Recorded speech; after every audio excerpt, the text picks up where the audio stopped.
What if a single stretch of ocean could decide the economic fate of the 21st century and ignite the next great global conflict? Right now, the South China Sea isn't just a blue patch on the map, it's a seething cauldron of ambition, risk, and opportunity.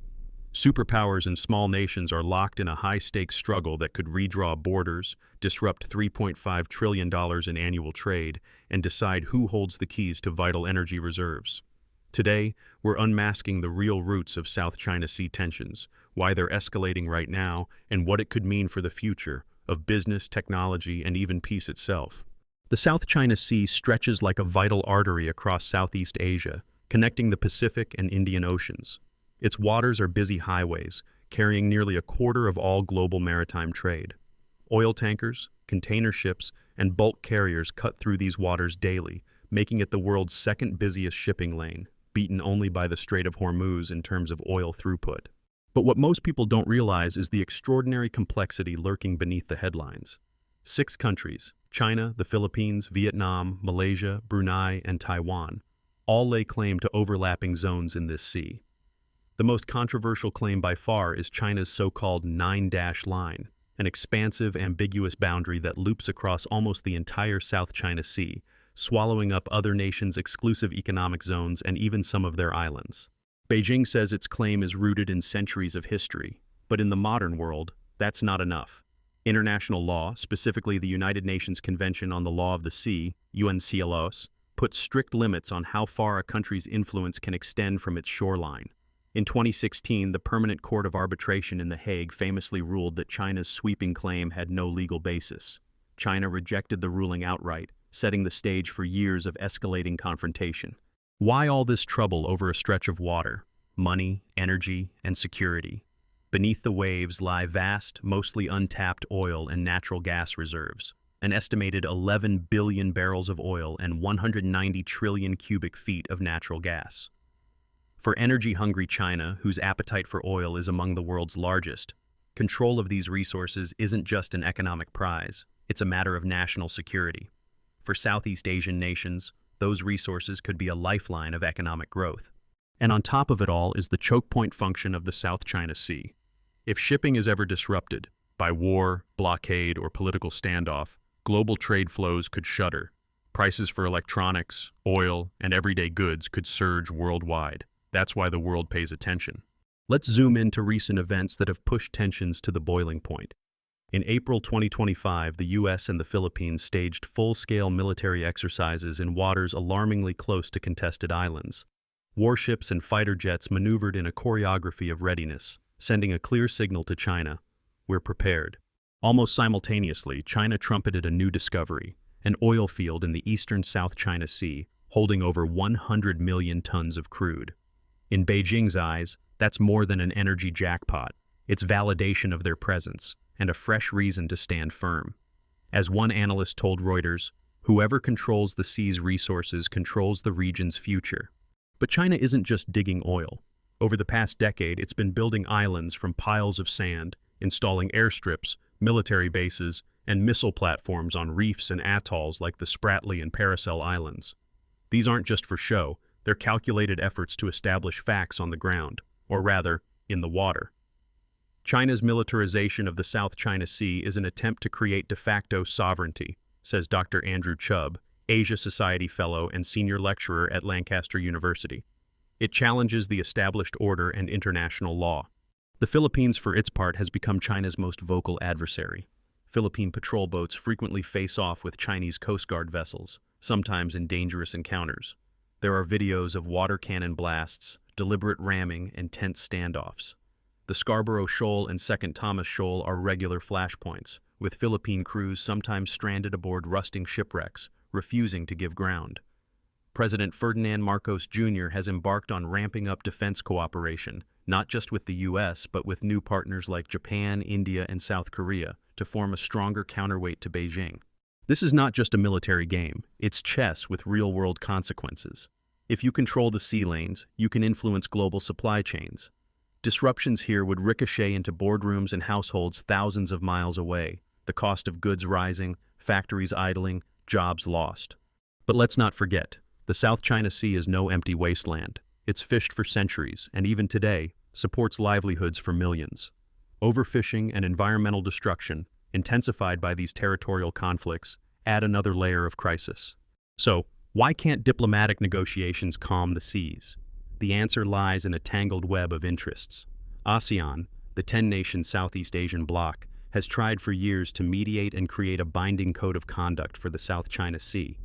But China's economic clout, both as a top trading partner and as a power able to offer or withhold investment, has split the group, with some members more willing to appease Beijing than confront it. Meanwhile, the U.S. stays actively involved, despite not being a direct claimant. Through so-called Freedom of Navigation Operations, FONOPs, American warships regularly challenge China's maritime claims, asserting the right of all nations to sail through what they insist are international waters. The Mutual Defense Treaty between the U.S. and the Philippines looms as a deterrent. If conflict erupts, Washington may be obligated to intervene. As a senior Pentagon official put it recently, an attack on Philippine forces triggers our commitment. The world is watching. And yet, not every regional player is choosing sides. Indonesia, for instance, while not a central claimant, is balancing cooperation with both China and its neighbors, strengthening joint infrastructure projects and even maritime patrols, but also protesting Chinese incursions into its waters when necessary. Vietnam, meanwhile, is taking a tougher stance, recently sending formal protests after both China and the Philippines staged flag-raising ceremonies on contested territory. Even small states are finding their voice, understanding that their sovereignty and resource rights are at stake. As these strategic rivalries play out, the risk of accidental conflict grows. The danger is not just that two patrol vessels might collide, it's what might happen if that collision spirals out of control. With so many warships, Coast Guard vessels, and fishing boats, often operating in close quarters, the possibility of miscalculation is high. A single spark, some experts warn, could set off a regional conflagration with global consequences. Here's where economics and technology collide with geopolitics. The scramble for new oil and gas discoveries is driving not just military deployments but also technological competition. Underwater drones, new seismic mapping techniques, and next-generation surveillance. Whoever masters these tools can better exploit underwater riches and better defend their claims. The resource rush is intensifying. After China's latest oil find, other nations are accelerating their own offshore exploration, seeking foreign partners and new investment. India has ramped up talks with Manila, looking to bring in its own expertise and technology. Japan, eager to secure sea lanes for its export-driven economy, is stepping up military and intelligence cooperation with the Philippines, a move that's raising eyebrows in Beijing. Yet, there's a darker side to all this maneuvering. Some analysts warn that as each nation builds up its presence, the space for peaceful compromise narrows. ASEAN's consensus-driven diplomacy, once seen as a strength, has become an obstacle, split between hawks and doves, unable to present a united front. It's not just Asian powers at stake either. The European Union, Australia, and even Canada have weighed in, championing a rules-based order and nudging for de-escalation. But none can match the economic and military weight of China or the U.S., and both are digging in for the long haul. Amid all this, questions pile up. If the key players refuse to budge, are we destined for endless low-level conflict, or is a tipping point approaching? Could a miscalculation transform a disputed sandbar into the next global crisis? And what role will economic incentives, like access to oil, gas, and vital trade, play in either averting or accelerating disaster? As the world watches, the South China Sea has never looked more crowded or more dangerous. Which way will the chessboard tip next? And who will pay the heaviest price if the game turns violent? So, with this tangled geopolitical web, what's next for the South China Sea? Let's turn our attention to what the future could hold if current trends continue, or perhaps if bold shifts occur. Picture the sea not just as a map dotted with military outposts and naval patrols, but as a living chessboard, every move scrutinized by the world's leading powers.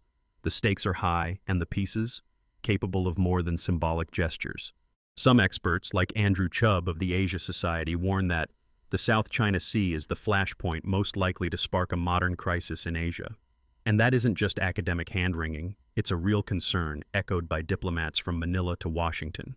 In the foreseeable future, we're staring at three major scenarios: slow-burning confrontation, diplomatic breakthroughs, or outright conflict. Let's break each of them down, because each offers warning signs and opportunities for the region and the world. First, the most likely path according to current trajectories, a continuation of low-intensity conflict. This means ongoing harassment at sea, dangerous games of brinkmanship between Chinese and Philippine vessels, and the constant risk of a minor incident spiraling out of control. Imagine, for example, Chinese Coast Guard ships once again blocking Philippine resupply missions to disputed outposts, or firing water cannons near the Scarborough Shoal. Each encounter inches us closer to a red line, a line often invisible until it's crossed. In this scenario, China's slow but steady militarization, through artificial island bases, radar stations, and airstrips, tips the status quo ever so slightly in its favor. Over time, control shifts on the ground, even if international law says otherwise. Meanwhile, smaller claimants like Vietnam and Malaysia issue protests, but struggle to push back effectively. Trade continues to flow. After all, nearly a quarter of all global maritime shipping passes through these waters. But the chill of uncertainty never fades. But here's a twist. The economic stakes don't just drive confrontation, they also offer a path to peace. Recent discoveries like the enormous oil field in the eastern South China Sea up the ante for everyone. The scramble for energy could spiral into conflict or force pragmatic cooperation. Some analysts argue that shared resource development, perhaps under a future code of conduct, could actually bind countries' interests so tightly that open conflict becomes too costly to contemplate. Now let's imagine a very different path, the multilateral solution. It's ambitious, but not impossible. ASEAN, though often criticized for sluggish consensus, could finally find common cause. The Philippines, emboldened by international legal victories and a growing chorus of allies, including Japan, India, and even South Korea, rallies regional states to press China for a binding code of conduct. The United States, under its mutual defense treaty obligations, stands visibly by Manila's side. Japan and Australia lend both diplomatic and military muscle. Suddenly, China faces a wall of not just criticism, but coordinated action, freedom of navigation patrols, joint military drills, and relentless pressure in international courts. This scenario is not without its risks. Beijing, feeling encircled, could double down, testing the resolve of the coalition. But it's also a scenario in which overt conflict becomes less likely, as the costs for all involved skyrocket. And crucially, it's a world where small states like Vietnam and the Philippines gain leverage, not through force, but through unity. Multilateralism is the only way the weaker states can compensate for China's power, notes a Singaporean defense strategist, summing up the logic that could finally tip the scales. And yet, lurking beneath every diplomatic handshake or military maneuver, there's a worrisome third possibility: escalation. Not by design, but by accident. One misjudged maneuver in these crowded waters, say, a collision between Coast Guard vessels or a missile radar lock in a tense standoff, could trigger a rapid, unpredictable chain of events. In this scenario, the U.S. could be pulled in by its treaty commitments, while China might respond with maximum force to assert its dominance. In days, not months, the South China Sea morphs from a chessboard to a battlefield, with economic and human costs spiraling beyond calculation. What would that mean for the world? First, a spike in global shipping costs, as insurance rates soar and rerouting becomes necessary. Major supply chains, from electronics to energy, would wobble or stall. Markets would tumble, and the economic pain would reach far beyond Asia. But here's the sobering truth. Even the threat of such escalation already shapes the choices of regional leaders. It's why the Philippines is diversifying its military alliances, why Vietnam is so vocal in protests, and why Indonesia, despite disputes, continues to do business with China. So, what does all this mean for you, the viewer, far from the disputed shoals and reefs? First, the South China Sea is not just a distant headline if you use a smartphone, drive a car, or rely on global commerce. The stability of these waters affects your daily life. Disruption here means higher prices and supply chain surprises everywhere, something vividly learned during the Suez Canal blockage, but on a much larger scale. Second, the South China Sea demonstrates the new world of multipolar competition. Just as we saw with the Ukraine war in Europe, what happens in one region ripples globally. The web of alliances, economic linkages, and military commitments means regional disputes rarely stay local for long. Third, and perhaps most timely, a lesson in how small states can navigate between giants. The Philippines, for instance, has skillfully publicized Chinese aggression, using the court of global opinion as a force multiplier. This is a playbook that any nation, business, or even individual can study. When direct confrontation is risky, build alliances, leverage legal wins, and mobilize public support. You don't always need the biggest stick. Sometimes you need the smartest strategy. Here's another practical insight: the importance of international law. While it might seem toothless in the face of military might, legal rulings matter in the long game. The 2016 arbitral ruling, though dismissed by China, has become a rallying cry and negotiating tool for the Philippines and its partners. In other words, don't underestimate soft power, even when the hard power feels overwhelming. Crucially, the South China Sea saga reminds us that economic entanglement can be both a shield and a trap. On one hand, China's trade with ASEAN states and even ongoing joint projects with rivals like Indonesia create incentives for peace. On the other, if relations sour drastically, the unraveling could be sudden and severe. For investors, policymakers, and everyday consumers, this is the risk-reward calculus writ large. Now let's address the hook. Are we drifting toward peace, a new Cold War, or even open war, and what will be decisive? The answer is both sobering and empowering. All three futures are still in play.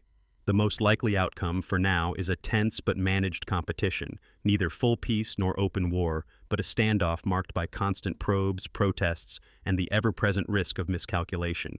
In short, a cold peace, with hotspots that could ignite at any moment. What will tip the balance?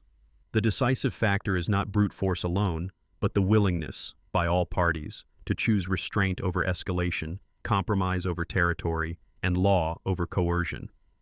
The world will be watching how China, the Philippines, the US, and ASEAN weigh their next moves.